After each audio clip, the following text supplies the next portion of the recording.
Well, I ordered something from an eBay seller and it turned out to be defective, so we're taking this back to the post office. It was basically a cartridge for my printer. Now, I get all my printers from offices and trash piles and so on. I have a color printer. I needed to make some labels for a customer when we set up their network and some network maps and stuff like that. So I went to use my printer, didn't work. I had to use a spare one.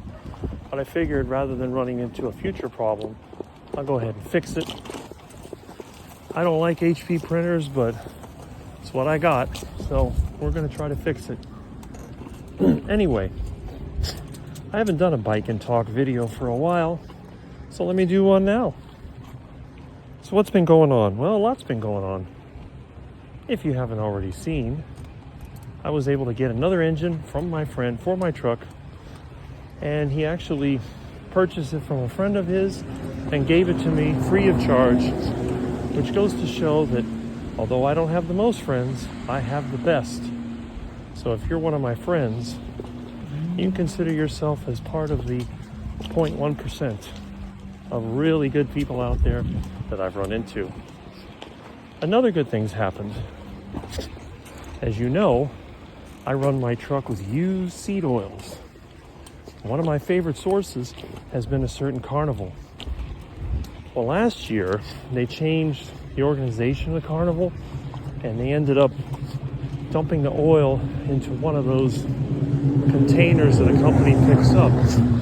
Well, they changed it again this year, and I talked to the new person who's directing it, and he says, you know what? I'm welcome to the oil.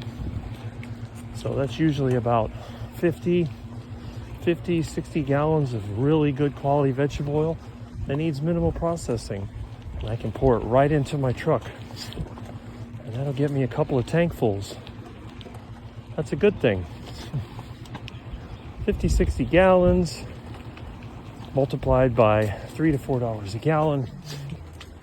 That's almost like getting a bonus. So that's great too. Now there's a few parts I need to get for my engine. This engine doesn't have a flywheel and ring gear. There's a few little pieces missing. It had serpentine pulleys where mine has V-belt. But I'm probably going to transfer everything that I have on my existing truck over to the new engine. Also, I can't find my engine stand. Well, I found the small one with 3 wheels, but I need the one that's rated for 2,000 pounds. The little one will bend, that big old diesel on it. So I'm looking for that. Hopefully I'll find it. But you know what? The way things have been going, I have good feelings. 2024 was a year of challenges. 2025 still has challenges, but it seems like this is going to be an even better year.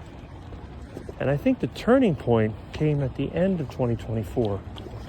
I get to meet one of my good friends from online, Russ Mitchell. You probably may have seen the little video we did from outside the Brazilian steakhouse. That was the first time anyone had taken me to eat out since maybe 2022.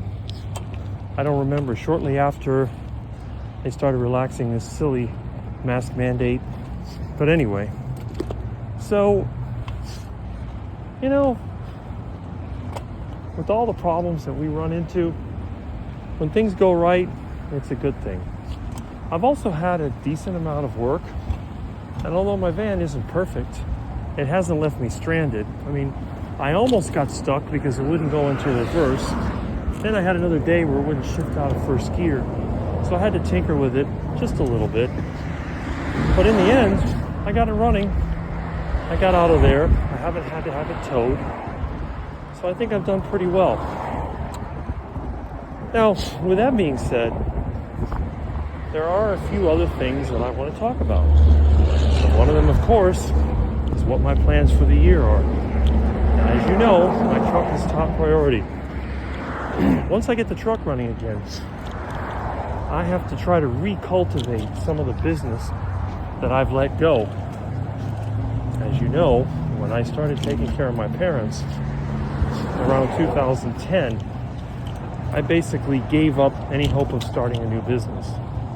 The last business I was involved in was from about 2003 to about 2008. Then after that, because of my business partners getting too much into debt and having issues, basically my business was quite limited, which is fine. You know, one of those things. Okay, so here, I'll tell you, these side streets are the most dangerous part of the ride. But anyway, so I really wasn't able to do much in terms of cultivating business. And you know, in my line of work, having relationships, people you do business with, is very important. Now, I've been able to survive by having several people that I've done work for in the past hire me now to do jobs. One of my most common jobs today is electrical and air conditioning. It's very reliable because with all the hacks that they have out there doing electrical, plumbing, and refrigeration work, there's always something that needs to be repaired or replaced. And thankfully, I've been able to make enough money to survive. Now, I make about, depending on the month, anywhere from $1,000 to $2,000 a month, although some months I've only made a couple of $100. So I'm not exactly rolling in the dough. And now, with the expenses I have to deal with, I've had to cut back. In the last few years, I've had to cut certain things out of my diet. First one I cut out was bacon. Then I cut out butter. And it looks like now I'm going to have to cut out eggs. Eggs have gone over $6 a dozen, and I just can't deal with it anymore. The last time I bought eggs, I had to pay over $4 a dozen. This is absolutely ridiculous. So I think I'm going to have to stop eating eggs unless I can find some duck nests or maybe even iguana eggs. Iguana eggs are actually good if you can find them. But I don't even see that many iguanas lately. I've made this ride several times. I haven't seen a single iguana. Don't know what happened. But whatever it is, it's not good. So, with all that being said, let's just say that things are relatively interesting. Now, on the good side, I do have a good amount of meat stored up in the freezers. I probably have a month's worth of food in storage. I also fixed my generator, so if the power goes off, I'll be fine. And I have a nice little stockpile of fuel. I have about 200 gallons of diesel left that I refine. Now, at the beginning of 2024, I had about, a whole tank, which was about 300 and something gallons. And I was able to turn that into enough fuel to get me through the year, which is a good thing. You know, when you think about it, it was nice because by using the bicycle and conserving fuel, I was able to go the whole year without ever having to go to a gas station. So I've been pretty much immune to the ups and downs of diesel prices. All right. I have enough diesel to run the van when I need it. I could probably go an entire year with that. As for the truck, getting this vegetable oil and getting the truck running means that I am going to be able to transport myself basically for free, other than wear and tear. I do need to get a new set of tires for the truck once I get it running. And I'm sure it's going to take a few $100s to get the engine where I want it, in addition to the oil changes and all that. Nowadays, an oil change itself is like $60 to $70 by the time you buy the oil filter, which has become a bit of a mission. So really, it's not free driving, but it's cheaper than taking the bus, and it's a lot safer than riding the bike, in my opinion. So anyway, that's my plan. Now, again, things are looking up. Things are not 100% perfect, but they are looking up. And I'm looking forward to meeting up with other people. Now, my good friend has invited me to go to a carnivore get-together, or get-together where we'll see a lot of people. So I may be able to meet for the first time more than one person from YouTube. And I'm also hoping that this truck that I have is going to be reliable enough to make a long trip.